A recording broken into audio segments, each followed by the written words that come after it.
Hello दोस्तों, चलिए जानते हैं आज हम राणा सांगा यानी कि महाराणा संग्राम सिंह के बारे में।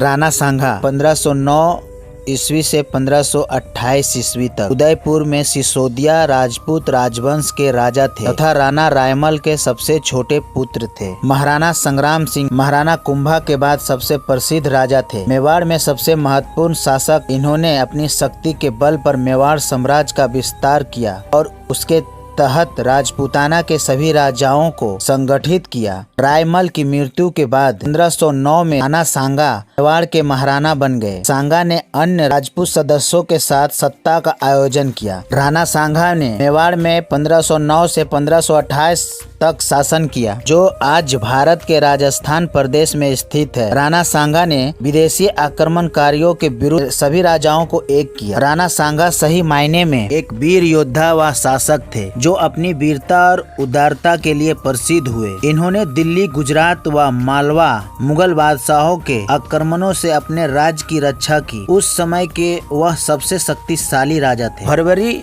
1527 ईस्वी में खनवा के युद्ध से पूर्व बयाना के युद्ध में राणा सांगा ने मुगल सम्राट बाबर की सेना को परास्त कर बयाना का किला जीता। खानवा की लड़ाई में हसन खां मेवती राणा जी सेनापति थे। युद्ध में राणा सांगा के कहने पर राजपूत राजाओं ने पति पेरवन परंपरा का निर्वहन किया। बनाया के युद्ध के पश्चात 16 मार्च 1527 ईस्वी में खानवा के मैदान में राणा सांगा घायल हो गए।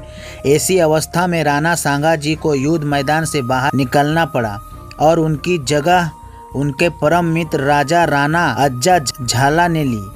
उन्होंने अपनी वीरता से दूसरों को प्रेरित किया। इसके शासनकाल में मेवाड़ अपनी समृद्धि का सर्वोच्च ऊंचाई पर था। एक धर्मपरायण राजा की तहत उन्होंने अपने राज्य की रक्षा तथा उन्नति की। राणा सांगा इतने वीर थे कि एक भुजा, एक आंख, एक टांग खोने व अनगिनत जख्मों के बावजूद उन्होंने अपना महान पराक्रम नहीं खोया। सुल्तान मोहम्मद शाह पांडु के युद्ध में हारने व बंदी बनाने के बाद उन्हें उनका राज्य पुनः उदारता के साथ सौंप दिया। यह उनकी बहादुरी को दर्शाता है। खानवा की लड़ाई में राणा जी को लगभग 80 घाव लगे थे। अतः राणा सांगा को सैनिकों का भागना व शेष भी कहा जाता है। बाबर भी अपनी आत्मकथा में लिखता है कि राणा सांगा अपनी वीरता और तलवार के बल पर अत्यधिक शक्तिशाली हो गया है। वास्तव में उनका राज्य चित्तौड़ में था। मांडू के सुल्तानों के राज्य के पतन के कारण उसने बहुत से स्थानों पर अधिकार जमा लिया। उनका मुल्क 10 करोड़ की आमदनी का था। उनकी सेना में 1 लाख सवार थे। उनके साथ 7 राव और 108 छोटे सरदार थे। उसके 3 उत्तराधिकारी यदि वैसे ही वीर और योग्य होते, मुगलों का राज हिंदुस्तान में जमने ना पाता। राणा रायमल के पुत्रों कुंवर पृथ्वीराज, जगमल तथा राणा सांगा तथा 2 पुत्रियां थी। एक जीवित पुत्री आनंदीबाई थी। मेवाड़ के हिंसासन के लिए संघर्ष प्रारंभ हो जाता है। एक भविष्यकर्ता के अनुसार सांगा को मेवाड़ का शासक बताया जाता है। ऐसी स्थिति में कुंवर पृथ्वीराज व जगमल अपने भाई राणा सांगा को मौत के घाट उतारना चाहते थे, परंतु सांगा के किसी प्रकार यहाँ से बचकर अजमेर पलायन कर जाते हैं। तब सन 1509 में अजमेर के करमचंद पवार की सहायता से राणा सांगा को मेवाड़ राज्य प्राप्त हुआ। मुगल साम्राज्य के संस्थापक बाबर ने अपने संस्मरणों में कहा है कि राणा सांगा हिंदुस्तान में सबसे शक्तिशाली शासक थे।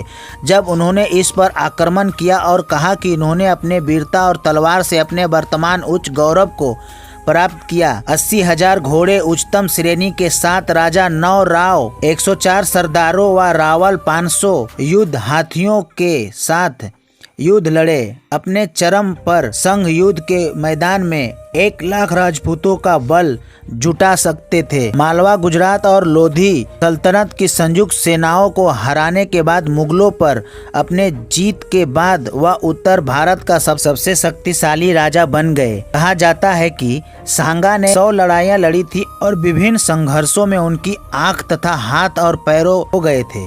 महाराणा सांगा ने सभी राजपूत राजाओं को संगठित किया और सभी राजपूत राजाओं को एक छत्र के नीचे लाया। उन्होंने सभी राजपूत राजाओं संधि की और इस प्रकार महाराणा सांगा ने अपना साम्राज्य उत्तर में पंजाब सतलुज नदी से कर दक्षिण के मालवा को जीत कर नर्मदा नदी तक कर दिया।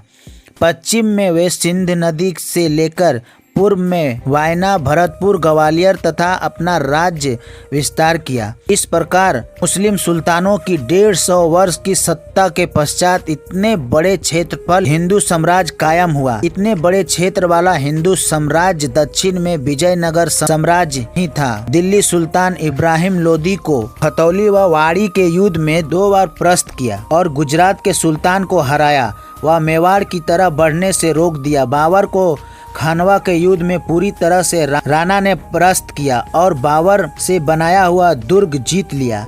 इस प्रकार राणा सांगा ने भारतीय इतिहास पर एक अमिट छाप छोड़ दी है। 16वीं शताब्दी के सबसे शक्तिशाली शासक थे। इसके शरीर पर 80 घाव थे। इनको हिंदुपत की उपाधि दी गई थी। इतिहास में इनकी गिनती महानायक तथा वीर के रूप में की जाती है। 1519 में गुजरात और मालवा के संयुक्त मुस्लिम सेनाओं के बीच राजस्थान के गंगारोन के निकट राणा सांगा के नेतृत्व में गंगरौन की लड़ाई लड़ी गई थी। राजपूत संघ की जीत ने उन्हें चंदेरी किले के साथ साथ मालवा के अधिकांश हिस्सों पर अधिकार कर लिया। इधर राज्य के उत्तराधिकारी के सवाल पर गुजरात के सुल्तान मुजफ्फर शाह और राणा के कट्टर दावेदारों का समर्थन किया। 1520 में सांगा ने इधर सिंहासन पर रायमल की स्थापना की, जिसके साथ मुजफ्फर शाह ने अपनी सहयोगी भरमल को स्थापित करने के लिए एक सेना भेजी।